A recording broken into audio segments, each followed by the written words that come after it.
High সব বন্ধুরা, সবাই কেমন আছো বলো? আমি তো খুব ভালো আছি। বাড়ির সবাই মিলে চলে গিয়েছিলাম ঠাকুর দেখতে। তো ঠাকুর দেখতে গেছিলাম পূজালি। পূজালির স্বর্ণ মন্দির হয়েছিল, ওখানে মা কালী দেখে এলাম। তো ভীষণ সুন্দর হয়েছে বন্ধুরা।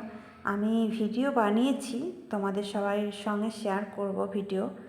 তো কি খাওয়া দাওয়া করলাম তো চলো দেখো। আর বাইরে খাওয়া দাওয়া করতে মাঝের মধ্যে খুবই ভালো লাগে, সবাই মিলে, বাড়ির সবাই মিলে। আমার জায়েরা ছিল, বাচ্চারা ছিল, আমার ছেলে তো ছিলই।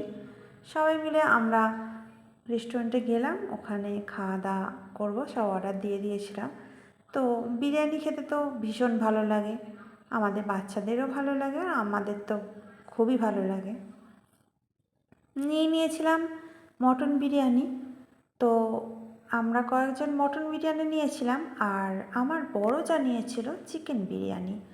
কারণ আমার বড় যা মটন বিরিয়ানি খায়নি। এই যে আমার বড় যার প্লেটটা চিকেন বিরিয়ানি নিয়েছে। বড় যা না চিকেনটাই খায়, মটনটা খেতে চায় না। এই যে মেয়েকে আমি একটু দেখিয়ে দিলাম, মেয়েও মটন বিরিয়ানি নিয়েছে। আর আমার ছোটো যা, আমরা সবাই নিয়েছি। তো খাওয়া দাওয়াটা স্টার্ট করে দিলাম। বাড়ি ফিরতে হবে, অনেকটা রাত হয়েছে, তাই জন্য আবার সবাই মিলে খাওয়া দাওয়া করে। আর ভীষণ ভালো লেগেছিলো, মটন বিরিয়ানিটা খুবই সুন্দর লেগেছিলো। তো একটা ভিডিও না করলে হয়, ভিডিওটা করে নিলাম বন্ধুরা। তো কেমন হয়েছে জানি আমার ভিডিওটা। মাঝে মধ্যে এরকম বাইরে কিন্তু সবাই খাওয়া দাওয়া করলে ভীষণ ভালো লাগে। ঘরে রান্না করতে করতে বোরিং হয়ে যায়, সবসময় তো নিজে হাতেই রান্না করে খাই। তো এরকম বাইরে খাওয়া দাওয়ার মজাটাই আলাদা, কী বলুন বন্ধু। তো দাদা, আমি খাওয়া দাওয়া করছি আর ভিডিওটা নিচ্ছি, ঠিক আছে?